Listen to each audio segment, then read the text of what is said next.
Salat yang paling penting dulu ya. Yang paling penting yang disebutkan setelah salat fardu. Sebentar, kita tanya Qurannya aja. Kita nggak usah ngarang ya. Baik, kita tanya Qurannya. Ada satu salat yang saking pentingnya itu diletakkan langsung oleh Allah ayatnya setelah salat fardu. Saking pentingnya. Karena itu saya sarankan, selama masih punya nafas untuk hidup, tolong jangan tinggalkan salat sunnah ini. Itu langsung disatukan oleh Allah dengan kalimat salat fardu di Quran surah ke-17 ayat 79 sampai 81. Di salat fardu yang 5 waktu ayat 78, salat sunnahnya dari ayat 79 sampai ayat 81. Wa minal laili fatahajjad bihi nafilatan laka asa an yab'athaka rabbuka maqaman mahmuda. Disebut dengan tahajud. Tahajud. Satu. Tahajud. Nanti lain waktu kita bahas ya. Orang yang menunaikan salat tahajud, kalau benar tahajudnya, Allah akan jamin memberikan 4 hal dalam hidupnya. Yang tidak akan pernah diberikan pada orang yang tidak tahajud, sekalipun salat fardunya sangat khusyuk ditunaikan. Anda salat fardu yang 5 waktu, khusyuk luar biasa, tapi tidak tahajud, tidak akan mendapatkan 4 kemuliaan ini. Allah jamin akan diangkat karirnya dengan sukses. Allah jamin akan dimudahkan aktivitasnya. Allah jamin akan dikeluarkan saat dia mengalami kesulitan dengan cara terbaik. Dan yang keempat, Allah jamin kalau dia diganggu dalam kehidupannya, maka Allah langsung yang akan menolongnya tanpa perantara. Waj'alni min ladunka sultanan nasira. Dan ayat ini diturunkan ketika menolong Nabi SAW saat beliau akan hijrah dari Mekah ke Madinah. Bukankah Nabi ketika akan hijrah dikepung di rumahnya? 100 orang pemuda, pasukan khusus dengan pedang yang sudah terhunus.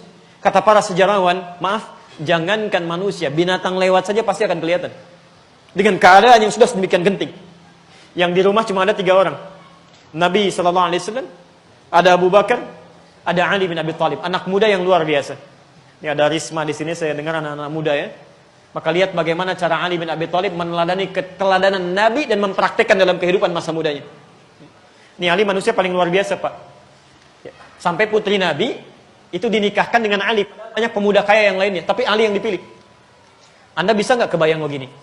Ada anak muda, ketika Nabi akan hijrah, kata Rasulullah, Abu Bakar ikut saya, temani. Ali, kamu gantikan saya. Tidur di tempat tidur saya.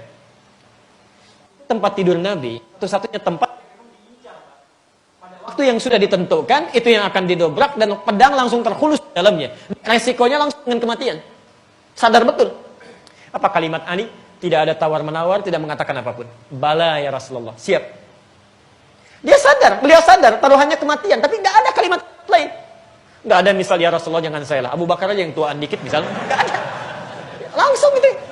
Abu Bakar temani saya, kamu gantikan saya. Bala ya Rasulullah, siap. Allahu Akbar. Apa yang terjadi?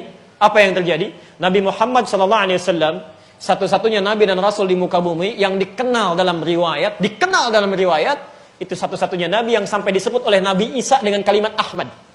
Ahmad itu bentuk mubalaghah dari kata Hamid, yang rajin ibadahnya kepada Allah Subhanahu wa taala. Nabi yang dijamin masuk surga, dijaga dari kesalahan, hidupnya luar biasa nyamannya, dekat dengan Allah, masih mau menunaikan salat tahajudnya sampai bengkak-bengkak kakinya. Bengkak-bengkak kakinya, kesaksian dari istrinya, Sayyidah Aisyah radhiyallahu taala anha. Sayyidah Aisyah sampai ketika beliau bangun melihat kaki Nabi sudah bengkak, pas tahajud. Jangan Anda kira selesai salatnya, baru rakaat pertama. Rakaat pertama, Nabi, Rasul, dijamin masuk surga, bebas dari kesalahan. Bacaan pertamanya, Masya Allah, 5 juz, 10 halaman. Al-Baqarah, 286 ayat. Ali Imran, 200 ayat. An-Nisa, 176 ayat, sampai diselesaikan. Begitu selesai An-Nisa, baru kemudian ruku. Nabi, Rasul dijamin masuk surga, bebas dari kesalahan, tingkat surganya paling tinggi, menunaikan tahajud sampai bengkak-bengkak kakinya, 5 juz 10 halaman. Ada orang bukan Nabi, bukan Rasul, belum jelas surganya, banyak kesalahannya, amalan berantakan, hisab menegangkan. Masya Allah, jangankan salat tahajudnya, salat fardunya masih ketinggalan. Cita-cita masuk surga bersama Nabi. Di mana amalannya? Karena itulah, karena semakin dekat dengan Allah Subhanahu wa taala, yang mustahil terjadi, bebas sampai ke Madinah dengan selamat dan karirnya terangkat dengan sempurna.